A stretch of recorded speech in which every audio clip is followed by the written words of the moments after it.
Well, the impeachment vote won't have intermediate or long-term ramifications on U.S. growth rates. And when it goes to the Senate, it's going to die on the vine. Investors know that already. And then when it comes to trade deal, we've kicked the can of uncertainty down the road about 2 to 3 months when it comes to China.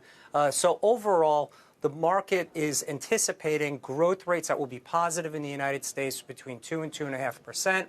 And earnings growth of over 10% going into 2020.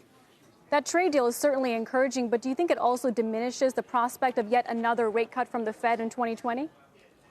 Yeah, we don't anticipate that you'll get another rate cut by the Fed, but what the market is cheering is monetary policy being so dovish for the whole entire year, as well as the ECB sitting on their hands.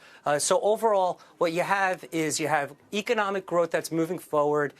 You have inflation trends that are going to be between 1.75% and 2.25%, and the Federal Reserve will sit on its hands. And of course, you'll see an expansion of the balance sheet, of which you're already seeing. So, Chad, you rank the impeachment risk to the market at basically zero. I guess that you would say election risk to the market is a little bit higher than that. But I'm a little surprised to see that you put U.S. recession risk at basically a third next year. What makes you feel that way? So, we follow a barometer. Our barometer right now is more or less a diffusion index, and our dashboard is basically trending between 45 and 55, and it's on the lower end right now of our outlook, which just gradually increases the recession odds. Overall, we're not calling for a recession. We think that we're going to see a positive market return in 2020. And, of course, you're going to see low rates across the curve in the United States and, of course, throughout the globe in 2020. How much is Trump getting reelected priced into this market right now, Chad? Oh, I don't anticipate. I think it's a 50-50 jump ball.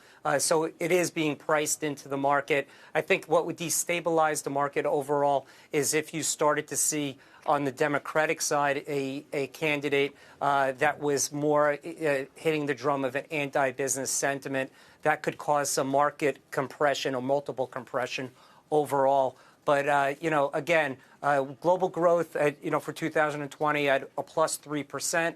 I think we're still on firm footing. I think that investors should be overweighting rising dividend stocks, in particular industrial companies that don't have a lot of debt on their balance sheet. Rising dividend stocks, but you say avoid high dividend stocks. You think those dividends are vulnerable, or?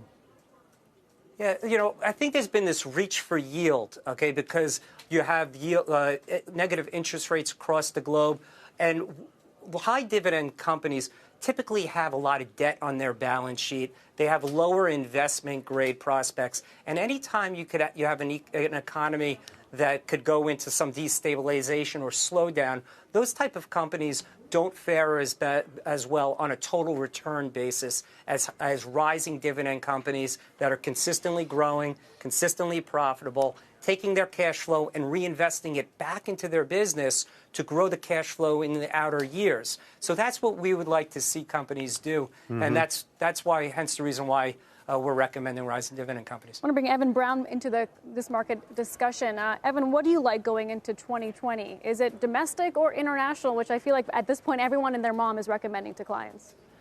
Well, I guess you could count us among them because we are favoring international relative to domestic. There are a lot cheaper markets, emerging markets, Europe and Japan.